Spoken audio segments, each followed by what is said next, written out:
13h30 à Kinshasa, mesdames et messieurs, bienvenue à ces bulletins d'information sur Mondico Télévision.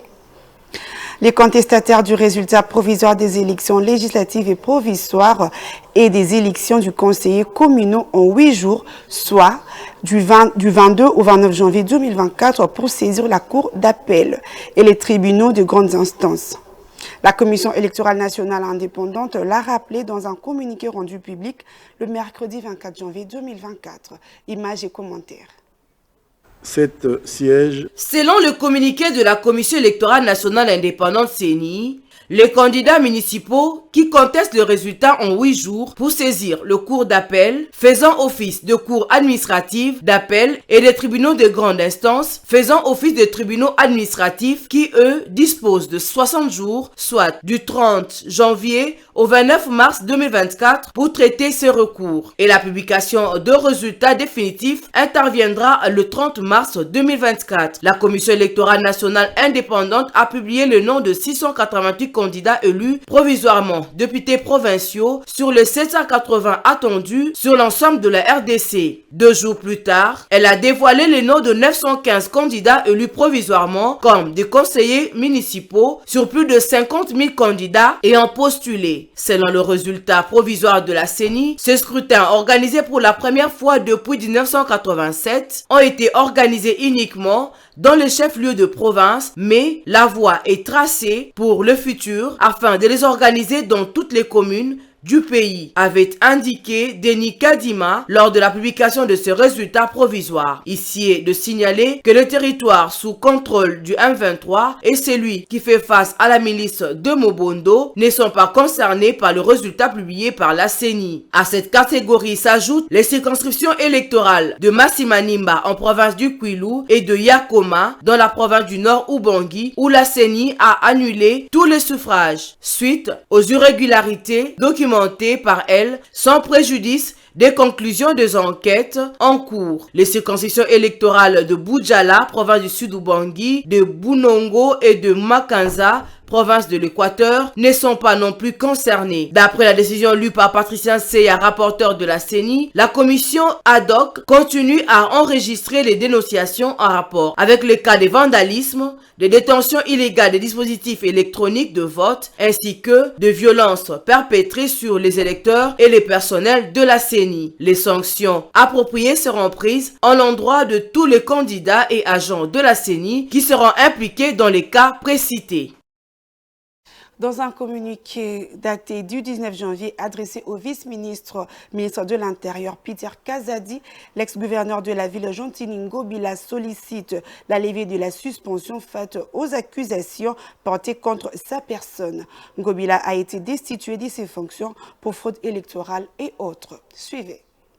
Dans une correspondance du 19 janvier 2024 adressée au vice-premier ministre, ministre de l'Intérieur, Sécurité et Affaires coutumières, Peter Kazadi Kankonde, Jontini Ngobila Mbaka, ex-gouverneur de la ville-province de Kinshasa, sollicite la levée de la suspension. Un mea culpa auprès du VPM de l'Intérieur. D'abord, Jontini Ngobila parle dans sa correspondance des accusations fallacieuses contre sa personne. En fait, toutes les accusations portées contre moi et contenues dans le communiqué de presse de la CENI, dont fraude électorale, vandalisme de matériel électoral et détention illégale de dev, sont fausses et la CENI n'a aucune preuve matérielle pouvant soutenir ces accusations contre ma personne. Je n'ai jamais organisé une fraude car je suis aimé par la population de la ville de Kinshasa et celle de la circonscription de Funa en particulier. Pour ces faits, Jontini Ngobila Mbaka demande d'être rétabli gouverneur de la ville-province de Kinshasa. Selon l'autorité morale du parti politique Alliance des Congolais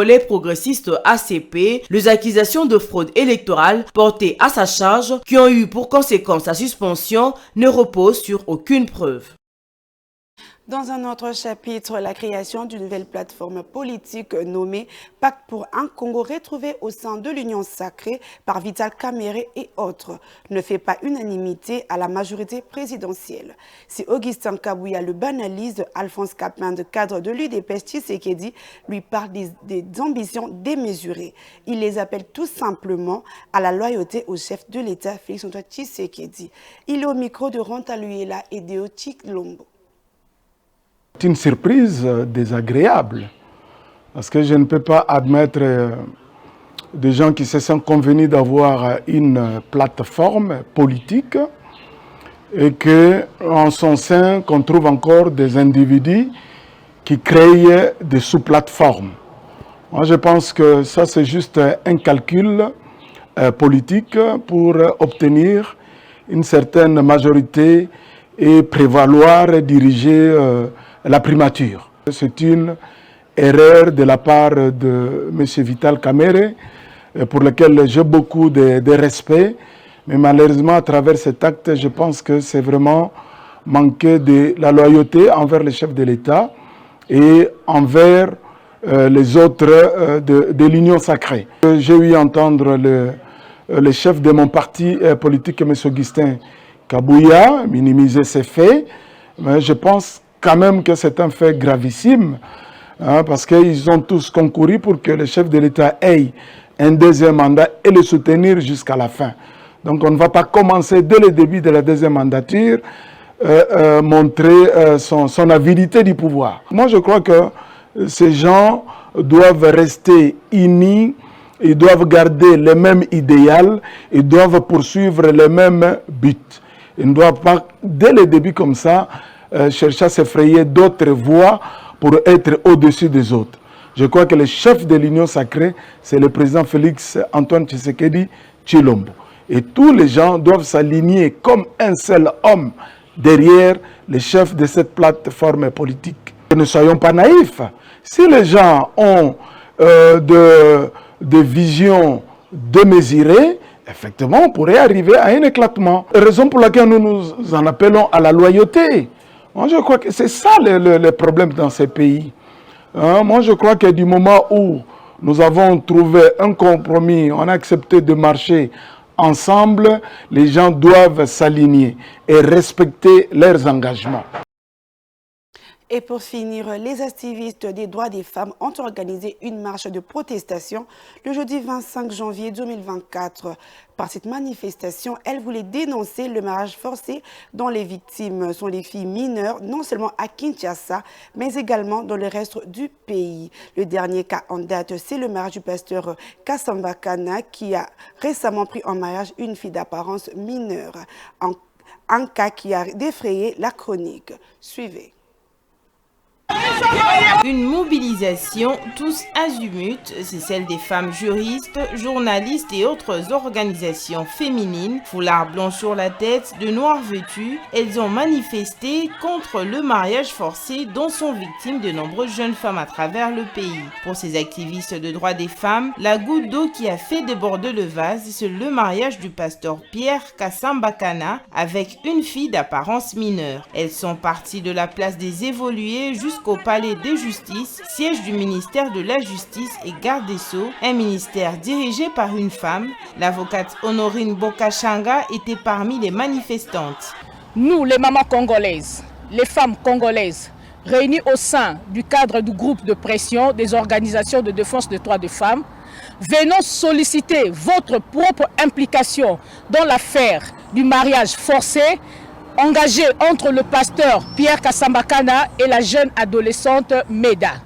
Monsieur le Président de la République, en votre qualité de champion de la masculinité positive, les femmes congolaises vous interpellent. Et vous avez dit lors de votre discours d'investiture que les erreurs du passé ne doivent plus se reproduire. Voilà pourquoi nous sollicitons votre implication personnelle, monsieur le chef de l'État. Que cette affaire soit tranchée, qu'il n'y ait pas de viol. Nous dénonçons les viols, nous dénonçons le mariage précoce, nous dénonçons le mariage forcé auprès de la jeune fille. Au point de chute de leur marche, ces manifestantes ont déposé un mémorandum. Dans ce document, elles ont repris un certain nombre de recommandations adressées au chef de l'État fraîchement réélu. Le mariage forcé est condamné par la loi congolaise et personne ne peut accepter de donner sa fille comme cadeau sans son consentement à une tierce personne. Maître Honorine Bokachanga soutient cette disposition légale. Contre ce mariage. Nous sommes contre ce mariage. Notre présence en ces lieux et significative pour dire que nous sommes venus devant ceux qui rendent la justice et leur dire que les lois de notre pays qu'ils appliquent doivent rendre justice. Un enfant de moins de 18 ans ne peut pas se marier, on ne peut pas la donner en mariage. Si vous l'épousez, c'est une violence. Le pasteur Pierre Kassambakana est en détention provisoire à la prison centrale de Makala en attendant l'aboutissement des enquêtes. Pour ces manifestantes, ce pasteur doit subir la rigueur de la loi. La place de la jeune fille n'est pas dans le mariage, mais plutôt à l'école. C'est la fin de ces bulletins d'information. Merci à vous de l'avoir suivi et bon suite de programme sur Mondico Télévision.